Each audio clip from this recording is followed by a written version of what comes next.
오늘도 마찬가지로 고려의 남쪽을 보시겠습니다. 고려의 남쪽, 제가 지도에 표시한 곳을 보시면 다미가 있고 해구 고려 남쪽 끝이라고 나와 있습니다. 여기 보시면 하이커우시 해고시가 있습니다. 전 영상에서 설명했듯이 나주가 있습니다. 서북쪽으로 전주가 있고 전주를 보시면 995년도에 전주를 기점으로 해서 강남도라고 했습니다. 그리고 나주의 기점으로 해서 해양도라고 했습니다. 강남도를 보시면 양자강의 남쪽에 있습니다. 강이 남쪽에 있다고 해서 강남도라고 말한 듯 합니다. 정확하게 강남도라는 표현을 사용했습니다. 그 다음에 나주의 해양도 바닷가에 있는 해양도라고 했습니다. 그리고 여기 베트남에 보시면 하이폰이 있습니다. 하이폰은 한자어로 해방입니다. 바다를 방어한다라는 뜻이 되겠습니다. 그 다음에 서쪽으로 가시면 하이즈엉이 있습니다. 한자어로 따진다면 해양입니다. 여기에서부터 지금의 홍콩이 있는 곳까지 해양도라고 했을 가능성을 보여줍니다. 구독자 분께서 이런 말을 합니다. 탐나가 지금의 대만섬이 아니라 지금의 하이난섬, 한자어로 해남섬이라고 말하시는 분들이 있습니다. 이유를 보면 해 뜨는 방향인 동남남쪽이 동쪽으로 지도를 살짝 돌려서 보시면 동서는 짧고 남북은 긴 섬입니다. 그리고 이 섬에서 화산 폭발의 흔적은 보이지 않지만 1002년에 폭발한 화산은 5일 동안 진행되었고 1007년에 폭발한 화산은 7일 동안 진행되었다고 합니다. 아주 큰 화산 폭발을 일으킨 것이 아니기 때문에 지금은 흔적을 찾기 힘들 수도 있다고 보여집니다. 원나라 사서에서 보이듯이 탐나는 남송과 일본으로 가는 길의 요충지라고 말하고 있습니다. 원나라 사서를 보고 가시겠습니다. 탐나는 고려의 동맹국이다. 세조가 이미 고려를 신하로 복속시킨 후에 탐나가 남송, 일본과의 요충이라 하여 또한 주의를 기울였다. 라고 말하고 있습니다. 남송으로 가는 길 그리고 일본으로 가는 길의 요충지라고 말하는 부분에서 해남섬이 탐나일 가능성을 보여주고 있습니다. 지도를 보면서 설명하겠습니다. 지금의 해남섬이 탐나이고 남송은 운남성에 위치한 곳입니다.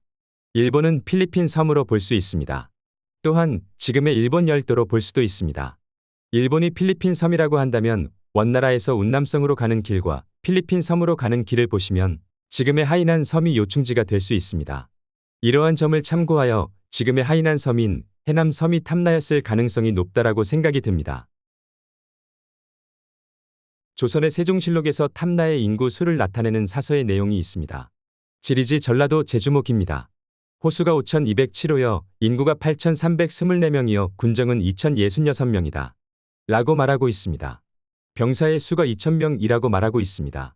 원사를 보시면 한반도에 있는 제주도가 탐나라고 말하기에는 말이 안 되는 부분이 상당히 많이 나옵니다. 원사 1272년 5월 13일 조서를 내려 탐나와 제주를 취하는 것을 의논하게 하였다. 이 기사의 내용으로 봐서 탐나와 제주는 다른 지역인 것을 알 수 있습니다. 제주가 따로 있고 탐나도 따로 있다라는 말을 하고 있는 기사 내용입니다. 원사 1272년 11월 15일 칙서를 내려 둔정군 2000명과 한군 2000명, 고려군 6000명을 징발하고 이에 무의군 2000명을 더하여 탐나를 정벌하게 하였다. 이 기사에서 보시면 탐나를 공격하는 군사총 인원은 12,000명이나 됩니다. 세종실록에서 보시면 제주도의 총 인구 수는 8,000여 명, 군사는 2,000여 명이 있습니다. 조선 때 군사가 2,000명인 곳에 원나라는 12,000명의 군사를 이끌고 공격하러 간다는 것이 이상하지 않을 수 없습니다. 조선 때 제주목은 탐나가 아니었다는 것을 말해주는 사서의 내용입니다.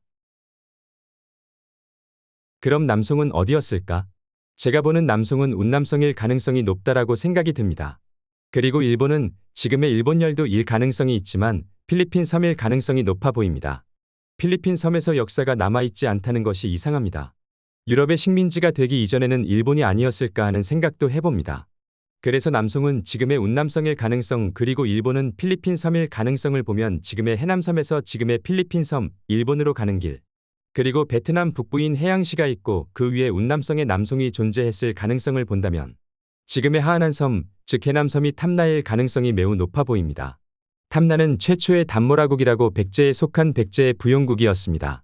신라가 아닌 백제의 부용국이었을까 하는 생각을 해보면 백제의 영토와 탐나가 가까웠기 때문이라고 생각이 듭니다. 백제와 탐나라 서로 멀리 떨어져 있었더라고 생각한다면 부용국이 될 가능성이 낮아집니다. 지도를 보시면 신라와 백제의 영토를 구분 짓는 곳을 보시면 양자강 아래 고려 초기 때 강남도가 있고 그 아래 해양도가 존재했습니다. 그곳은 백제의 영토였던 곳으로서 지금의 하이난섬, 즉 해남섬은 해양도와 가까이에 위치한 섬입니다. 탐나가 대만 섬이었다라고 한다면 신라 영토와 근접했기 때문에 신라의 부용국이 되었을 가능성이 더 높습니다. 하지만 이처럼 지금의 해남섬이 탐나였다라고 한다면 백제의 부용국이 될 수밖에 없다고 생각이 듭니다. 신라하고는 멀게만 느껴지는 지형적 위치입니다. 백제가 멸망한 660년 이후인 1년이 지난 661년에 탐나는 신라의 항복을 하여 신라의 부용국이 되었습니다. 그리고 훗날 고려의 부용국이 되었고 원나라에서 탐내던 섬이었던 것은 사실입니다. 원사 지리지를 보시면 정동등 처행중서성 고려국에서 고려국이라고 말하는 부분에서 보면 고려국이 주어입니다. 고려국을 설명하는 부분입니다. 사적은 고려전에 보인다 라고 합니다. 고려전이라는 것이 존재했다고 보여지는 부분입니다. 지금은 남아있지 않아서 아쉬움만 남습니다. 하단에 보시면 1293년에 연해에 수역을 세우니 탐나로부터 압록강 및 양촌, 해구에 이르기까지 무릇 13개소였다. 수역을 세웠다는 부분에서 그 수역의 시작점과 끝점을 말하는 부분입니다. 한자를 잘 해석해보면 탐나에서 압록강까지 양촌, 해구 등 13개소라고 말하고 있습니다. 탐나가 하인한 섬 해남섬이라고 말한다면 해구는 바로 해남섬에 붙어있는 해구시가 있습니다. 한반도에는 해구라는 지명이 없습니다. 압록강이 현재 상거나라고 한다면 천진시에 위치한 양촌이 존재합니다. 양촌으로 봤을 때 압록강은 지금의 상거나가 될 수 있습니다. 양촌에서부터 남쪽으로 해안가를 따라서 탐나인 해구까지 13개의 수역을 설치했다라는 말을 하고 있는 사서의 내용입니다. 탐나 위치를 확대해서 보겠습니다.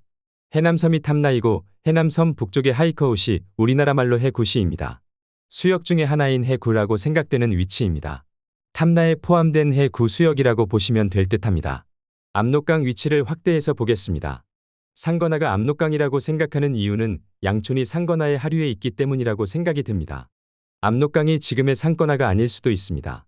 지도를 보시면 양촌이라는 지명이 있습니다. 양촌 주거지역이라고 합니다. 고려의 시작과 끝을 보여주는 압록강과 탐나의 지도 위치입니다. 대륙의 행정구역은 대부분 청나라 때 정해진 이후로 지금도 사용하고 있습니다. 호남과 호북은 큰 호수의 북쪽과 남쪽을 나뉘어서 호북, 호남이라고 말하고 있습니다. 광서와 광동은 무엇으로 기준을 잡고 나뉘는지는 모르겠지만 서쪽과 동쪽으로 정확하게 구분이 되어 있습니다. 하남과 하북은 황하강의 북쪽과 남쪽으로 나뉘어서 행정구역이 설정되어 있습니다. 이러한 이유를 보면 중요한 지역의 방향을 보고 행정구역을 정해져 있습니다. 그런데 이상한 곳이 한 곳이 있습니다. 강서성입니다. 강서성이 지도를 보시면 강서성 북쪽에 아주 조금 양자강에 붙어 있습니다. 양자강의 남쪽에 있기 때문에 강남성이 되어야 하지 않을까 하는 생각을 해봅니다. 하지만 강서성이라는 행정구역입니다. 강의 서쪽이라고 말하는 지역명인데 강서성 동쪽에는 강이 없고 산만 있습니다. 이것은 조작의 증거가 될 수 있다고 보여집니다. 언제부터 누군가가 조작을 했는지는 모르지만 참으로 이상한 일이 아닐 수 없습니다. 지금까지 시청해주셔서 감사합니다. 오늘도 찬란한 역사를 찾아 달려봅시다. 감사합니다.